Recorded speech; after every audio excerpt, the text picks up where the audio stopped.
Welcome to the Sharkpreneur podcast with Kevin Harrington and Seth Greene. Kevin Harrington is the inventor of the infomercial, one of the original sharks from the hit TV show Shark Tank, and has generated over $5 billion in TV and digital direct response sales. Seth Greene is the world's first trusted authority on cutting-edge direct response marketing, a best-selling author, and the only 3-time Marketer of the Year nominee. On the podcast, Kevin and Seth interview sharkpreneurs who share straight talk on what it takes to explode your business. 49 faces looked to him in triumph. Over the last 12 months, they had each taken turns and promoted his business for a week at a time, driving over $987,342 in revenue. What if you had a network of 50 centers of influence who promoted your business every week for a year? Grab your copy of the #1 Amazon best-selling book, The Ultimate Guide to Growing Your Business with a Podcast, at 33% off the Amazon price by going to ultimatepodcastbook.com. Again, that website for 33% off the Amazon price is ultimatepodcastbook.com. Welcome to the podcast. This is your host, Seth Greene. Today I have the good fortune to be joined by Katherine Miller from the Miller Law Group. Katherine, thanks so much for joining us. It's my pleasure, Seth. Thanks for having me. All right, so let's go back in time. What inspired you to become a lawyer in the first place? Well, I used to say all the time, that's not fair, when I was a kid. And I went to law school because I was interested in justice. Of course, I figured out in the orientation week that's not what law school was going to be about, but I did not have a plan B, so I stuck it out. And well, congratulations on that. Did you go work for any other firm or organization before starting the Miller Law Group?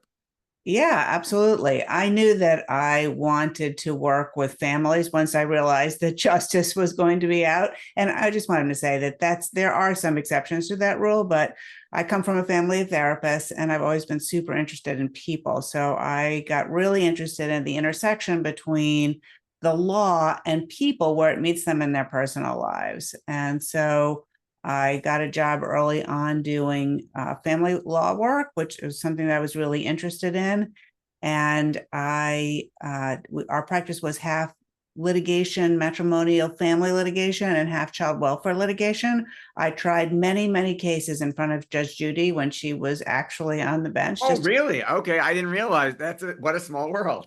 Yeah, and and that just sort of gives you a sense of the tenor of what things were like in our practice at that time, which was many years ago at this point.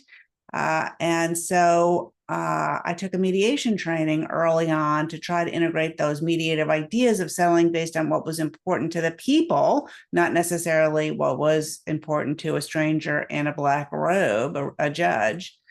And then, but it was really frustrating because in every single case, I ran into the same problem. And that problem was the other lawyer.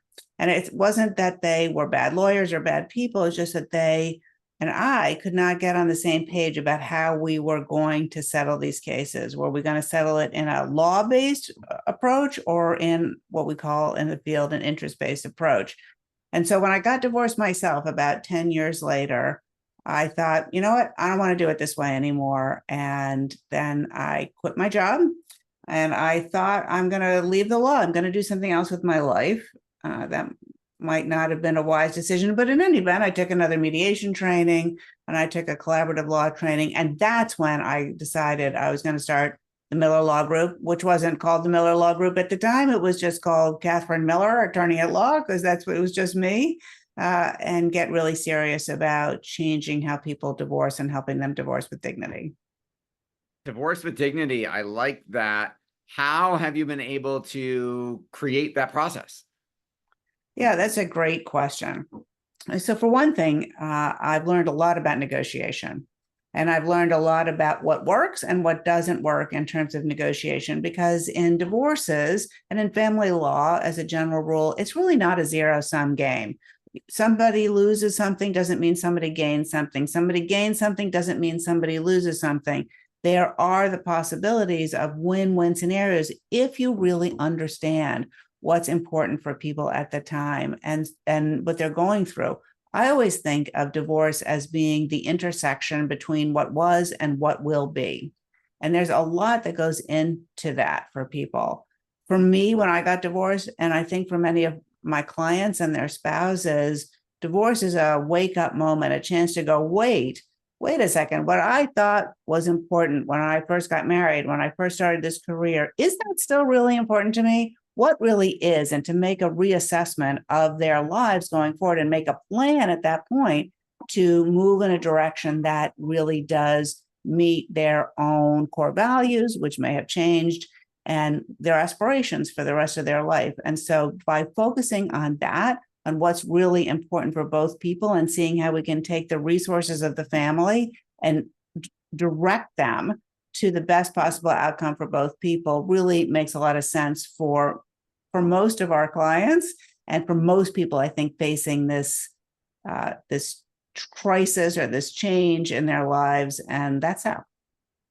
That makes a lot of sense. What are the biggest misconceptions about what you're doing that clients come to you with that you get to change their mindset on?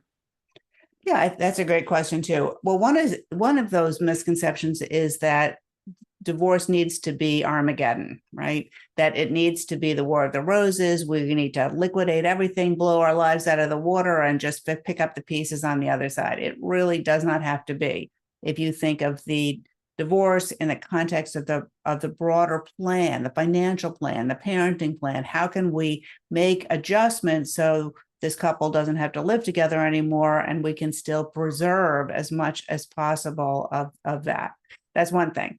Another thing is sometimes people think you've got to be really tough in order to get the best possible result. And I think that our clients get really good results, but we don't do it by whacking the other side upside the head with a big stick. We do it by trying to find out what's important to everyone, and by negotiating a deal that is the best for everyone, which involves a lot of empathy for our clients, but also empathy for the other side. And so thinking about each person with a hypothesis of generosity, that where they're coming from and what they want in a positive, not a negative way, actually allows us to get a better deal, even when people feel hurt, angry, anxious, upset, disoriented. All of that stuff, whacking them upside the head, is usually not the best answer or the best strategy.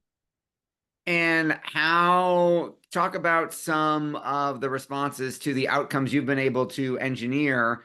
Obviously, client identity is confidential, but I would imagine you get different reactions at the end of your process versus, a traditional slash and burn divorce. Yeah, I think so. For one thing, people don't argue about it for years to come. I mean, one of the problems with the slash and burn, as you put it, is that people end up going back to court and back to court and back to court to litigate over everything from who's paying for cleats and how about college, or who's doing the pickups and the drop-offs when somebody moves a little bit further away. I mean, it's ridiculous, the kinds of things that go on, because the conflict isn't resolved in the divorce. It's just it's settled, and the judge is happy, boom, like just sign off on it, go away. But the people still haven't had a chance to work that through. So that's one thing. So the outcome allows people who maybe are in business together to keep working in a business together. Sometimes people who came in super high conflict, super angry at each other, are able to stay in business together. Or they keep their assets pooled and manage them together because they have more leverage in pooled assets, but we work out an operating agreement. But I think the most common positive outcome is the ability to co-parent together, to dance at their children's weddings together, to enjoy their grandchildren together, because they don't hate each other as much as they would after a slash and burn. That is a huge difference. You mentioned the work together, business together. What are some of the biggest challenges you run into when meeting a divorce where one or both spouses are entrepreneurs or business owners? Yeah, well, that is a really interesting situation, because a lot of times that's a kind of startup company, right, Seth? And so the outcome of that investment of time and money has yet to be determined. Or maybe they're in a situation where they've had a couple of businesses, they've started things up, they've made some money. Now one of them wants to invest in a new venture, and the other one's like, not so sure. Wait a second, that's my money too. And that can actually lead to the divorce. So one of the things that we really have to sort through is what each party's risk tolerance is. How much they want to take that ride on the business, or are they going to be bought out? And of course, as you know, valuing a business of that type is really difficult. It's more of an art than I think a science. And so finding a way to measure the inaccuracy of evaluation of that kind of business versus that risk tolerance, those are the kinds of things that we see. And it's really quite interesting to walk through all that. And as a lawyer, I think that the most important thing is to really find out what's important to my client and what their options are, rather than trying to impose my solution or my ideas on them before I really understand that. That makes a lot of sense. You've achieved a lot of success for your clients in your firm. What's your biggest challenge now? Yeah, that's a great question too. So my biggest challenge is I grew the firm from the practice I mentioned a few minutes ago to be me and a number of other lawyers now. And because I just figured, you know what, I couldn't have the kind of influence that I wanted to have just me with a client at a time. I wanted to teach other people to do that. So the biggest challenge, and something that we focus on a lot at the Miller Law Group, is training, making sure that it's not just me that has these skills, but that each one of our attorneys is trained when they come to work for us. And then we all as a team have ongoing training and making sure that we're approaching each one of our cases and our clients with the same thoughtful, well, I think of it as a progressive approach to the negotiation and the divorce. Because, you know, in the United States, 95% of divorces settle before a judge makes a decision after a trial. 95%, that's pretty good odds, right? That it's really not whether or not you're going to settle, it's how. And so I want to make sure that my entire team is up on sort of cutting edge technology of negotiation and understands the theories and the applications and the pitfalls. Can you talk a little bit about the team that you've gathered around you? Yeah, I have right now 5 other lawyers and growing, as well as administrative staff and paralegals. And it's really a group of people who are really interested in this work. And it's really funny. Recruiting is not really an issue for us when it comes to our legal staff, because there are a lot of lawyers who've been working in this field for a number of years who are like, wow, there's got to be a better way. And when they find out about the way that we work and the tools that we have to help our clients, they're like, yeah, I want to do that too. And so I'm really proud of our team. I think they're all really terrific. That's awesome. Have you done any work in the industry with sharing your ideas and principles outside the Miller Law Group? Yeah, I personally do a lot of training. I work with an organization called the Center for Understanding in Conflict. And through the center, I do a lot of mediation training and negotiation training and collaborative law training. And I have taught mediation to the New York State matrimonial bench, or the judges who do divorces, to help them with their negotiation skills, and so that they understand the mediation program that we have in place in New York State for matrimonial and family cases. And I've presented around the country and in North America on various kinds of mediation and negotiation techniques. That's awesome. Your passion is obvious. What do you like best about what you're doing?